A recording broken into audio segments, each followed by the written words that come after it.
Forgiveness is one of the hallmarks of Christianity, and probably one of the things that's hardest for us to do, and that we talk about the least. I've been reading through a book recommended to me by a counselor for my wife and I. Yes, we do counseling. Uh, I believe counseling is a good thing for everybody. We we sometimes forget how much good counseling itself can do, especially good godly counselors. So don't be afraid of counseling. It's a good thing. But she recommended this book to me, and it for both of us, and it's been an incredible book. Now, I don't believe I have an issue with unforgiveness. I was asked to make a list of people I hadn't forgiven, and I couldn't think of anybody or anything. But it's been a good reminder of just what forgiveness is and the power in it that we so often forget. There's a story here at the beginning, near the beginning of the book, that I found very a great illustration of what forgiveness is and the changes that it means. Um, so let me just share this. It says, once while addressing a group of missionaries in the south of France, I stayed in the home of a Christian missionary who had been a Muslim. I was astonished at this change of life and marveled at his conversion. He told me that he had been led to Christ by some British soldiers when he lived in Madagascar. But what I really wanted to know was what had actually won him over to Christianity. What argument did they use? I asked. What line of reasoning persuaded you to turn from Islam to the Christian faith? This goes right with where we are right now, in that in so many ways we're trying to fix everybody and change them and make them believe what we do with our words, with our reasoning, with our arguments, with our disputes, with our why can't you say this? And we fill our social media feeds with all these things trying to tell everybody how wrong they are and how right we are. And it's all words and words and words and discord and arguments and strife. Listen to what wins this man over. He replied, it wasn't what they said, it was who they were. Our lifestyle, the way we live, is going to be what changes them. I tell the story of my youth pastor. When I was a man in my teens, I was not a Christian. I was not raised in a Christian home. And trying to have somebody reason with me when I wasn't a Christian was not going to work. Them telling me how terrible and rotten and horrible I was and how much I was in disagreement with what they believed. You know what? I knew some of that and I didn't care. That didn't make any difference to me. When this man told my sister something that she didn't like to hear, and I'll be honest with you, what he told her at the time, I still disagree with him on, and that's okay. But that really isn't the important thing. What happened was my sister told me about this when she was upset, and I went over and um, I cussed him out. I mean, I ripped him one side and down the other, and I used curse words that would make a sailor blush. Uh, and I mean, I stood as close as I could. Uh, Now, keep in mind, I'm 5'7.5" at the time, 5'8", 140 pounds. This man was 6'2", 350. He's a big dude. And here's this scrawny little punk up in his face telling him what he thinks of his words and his reasoning and what he believes.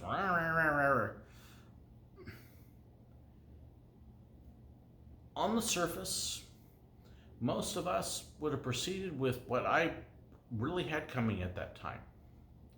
Balled up fist, right up in the nose.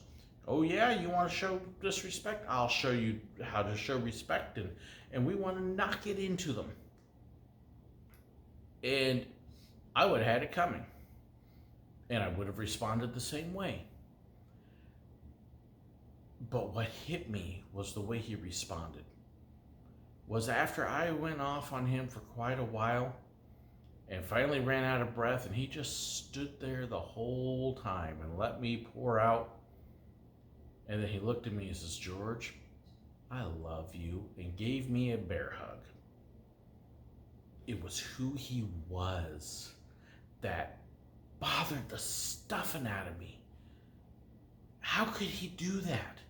After everything I just did to him, I walked away just like, what's, that's not normal. That's not natural. I don't think most of us in the church would do that right now. We want to knock them upside the head. We want to knock some sense into them. We want to beat them into submission. And it doesn't work. You can't force a change on somebody. But you can let God change you. And where it begins is forgiveness. When we realize that we don't deserve to be forgiven any more than they do. It's easy for us to look at somebody and go, "Oh yeah, look at all their faults, everything they've done wrong, and all this other stuff." And then we have to remember God has that same list for us. But you don't know what they've done, but you know what you've done. And so does God. And God, while we were yet sinners, loved us so much that he poured out his life for us. That when he hung up on the cross, he said, "Father, forgive them, for they don't know what they do." He wasn't just speaking to the Roman soldiers that nailed him on the cross. He was speaking about each and every one of us. What incredible love. It's that love that changes our lives if we let it. It's easy for us to look around and say, "Yeah, but they hurt us and he hurt me and you don't understand." No, but God does. And when we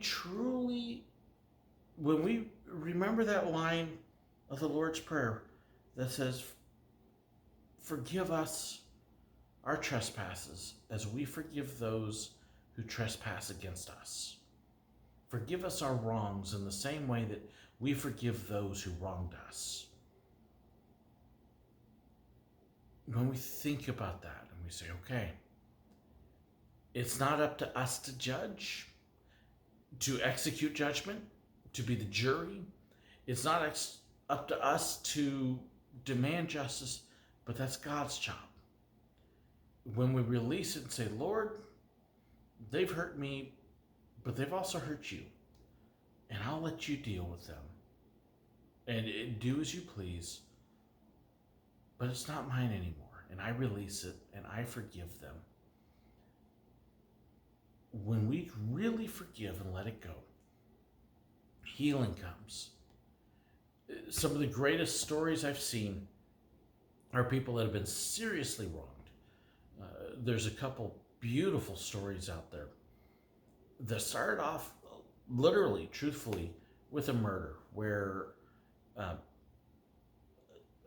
person murdered somebody, and the murder victim's family forgives the murderer, establishes a relationship with them while they're in prison, and becomes friends, and lobbies for them to be released. And there's a couple of them, and I should have written down the names ahead of time. And you look and you go, "Oh, that didn't really happen." But look it up. There's several stories like this. They're amazing testimonies of God's love and forgiveness and grace. And we have to remember that spiritually we're all murderers too. Jesus told us that if we look upon somebody with anger in our hearts, that we're guilty of murder. Let that sink in.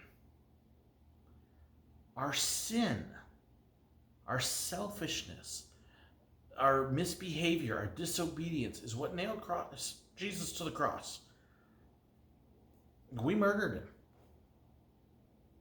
And when we look upon somebody around us, it's the same spirit, the same guilt. And God forgives us. He who has been forgiven much forgives much. We need to remember how much we've been forgiven. We're not as good as we think. We're not. And I think we'll find that when we forgive, when we speak words of forgiveness and love, of peace, when we truly let that go, when we can look upon people who've hurt us or our families and wish good for them because we've forgiven, it will change who we are. It will change not just the words we use, but the way that we live and act. And it will bring change in them. If we do it just to see change in them, it doesn't work because we're really not forgiven. We're trying to manipulate. But when we truly forgive, that youth pastor forgiving me and loving me when I was unlovable, through the power of Christ, it ate at me. And eventually, it brought me to my knees. I don't know what he's got, God, but whatever it is, I need it. I want it. I need that in my life. I encourage you, think about those. Why are we so filled with hatred and anger?